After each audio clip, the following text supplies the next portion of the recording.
सर्वप्रथमे मु सांबादिक भाई मान स्वागत करुच्ची समस्त को आज जो सांबादिक सम्मेलन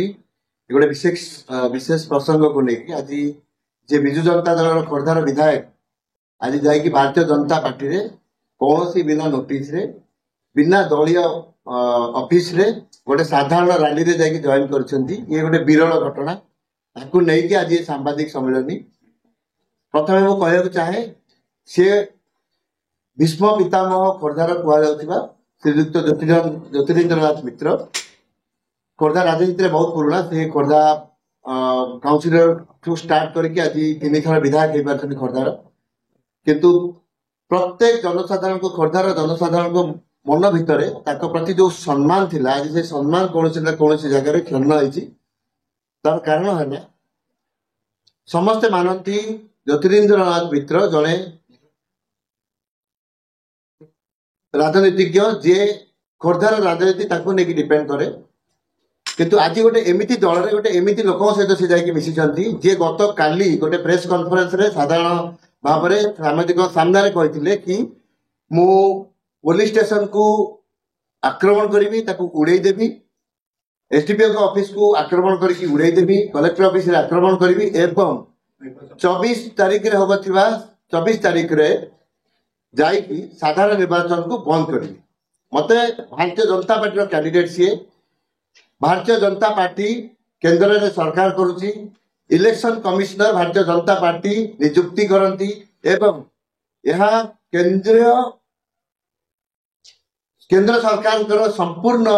अधिकार एवं ड्यूटी कि से निर्वाचन को सुचारू रूप में परिचालन करेंगे किंतु जड़े से ही भारतीय जनता पार्टी जे प्रार्थी अच्छा खोर्धार से को परिप्रेक्ष्य रे कथा कहते कि साधारण निर्वाचन को बंद करदेवी यह गोटे बड़ प्रसंग होगी बस साधारण लोकों भितर ये गोटे क्वेश्चन ठिया द्वितीयतः सी आउ गोटे कथा आउ गोटे कथा भितर अच्छी लोक मान मन में बर्तमान गोटे भय सृष्टि होती कि हुए तो आम बीजेपी को भोट नदेले जड़े गुंडा श्रेणी लोक जे प्रशांत जगदेव आमको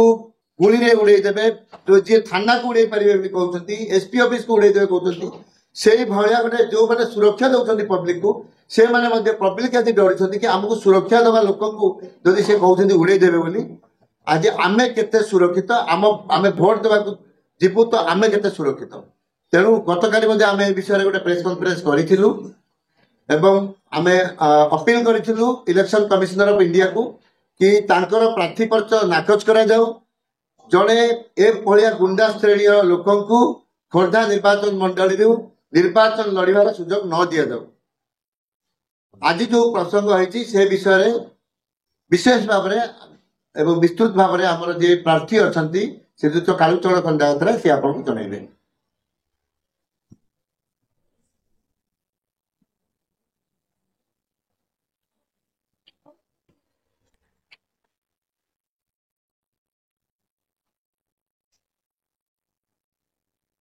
आज जो भारतीय जनता पार्टी रैली रे विरल दृश्य देखा आपण जानिथिबे खोर्धार विधानसभार विधायक प्रार्थी जे थिले जितेंद्रनाथ मित्र आज 4टा बेले भारत विजु जनता दल थिबा बेले किंतु सडन केते टंका पाइले जे भारतीय जनता पार्टी थारु सांगे सांगे जीप रे मैंने रिजाइन नदे कि माने गाड़ी रे चढ़िले मुझे भावुली सी मोर गुरु एवं 95 मसीह सागरे मु थे जोड़ी होगी आसती सागरे सदाबले मु कम कर जो दल को जाइए कांग्रेस को जाइए कांग्रेस काम कर विजु जनता दल जाइए विजु जनता काम कर भारतीय जनता पार्टी की जाइए मो सागरे भी नियम प्रमाण करके बहुत लोक नहीं आनी ठीक समय रे से नियम करके से समय से दल भी पलैली बहुत भल भाव जानी कि भी बहुत क्षति आपण मैंने जानी से मुसा ठाकुर पाखे आम खोर्धा म्यूनिसिपालिटी 50 खंडे लोक पूरी लोकनाथ मंदिर आम नियम करूँ एवं से 3टी लोकर क्षति है भितर से ना एना जन जन कह ठीक नुह खाली जितु भाई ना मुझे किंतु देखु एभली जिनस खोर्धा ये स्वाभिमान माटी ଯେ କରୁଛି ଦଳ ବଦଳ ସବୁଦିନ ସକାଳୁ ଯଦି ଗୋଟେ ଦଳ ବଦଳ ହବ ସେଭଳିଆ ନେତା ଲୋକ ଖୋର୍ଦ୍ଧା ନିର୍ବାଚନ ମଣ୍ଡଳୀରେ 2,60,000 ଲୋକ ତାଙ୍କୁ ଆଉ ଗ୍ରହଣ କରିବେନି। ସେ ଏକୁଟିଆ ତାଙ୍କ ଭୋଟଟି ବି ଦେବେନି, କାରଣ କିଛି ଅର୍ଥ କାରବାରରେ ବି ଆଜି ଯାଇପାରିଥାନ୍ତି ତାଙ୍କର। ଦେଖନ୍ତୁ ଆଜି ଖୋର୍ଦ୍ଧା ମାର୍କେଟରେ 9ଟି ବିଲ୍ଡିଂ ଅଛି, ମୁଁ ଆପଣଙ୍କ ପାଖେ ପ୍ରମାଣ ଦେବି। 9ଟି ବିଲ୍ଡିଂ କରିଛନ୍ତି, କିନ୍ତୁ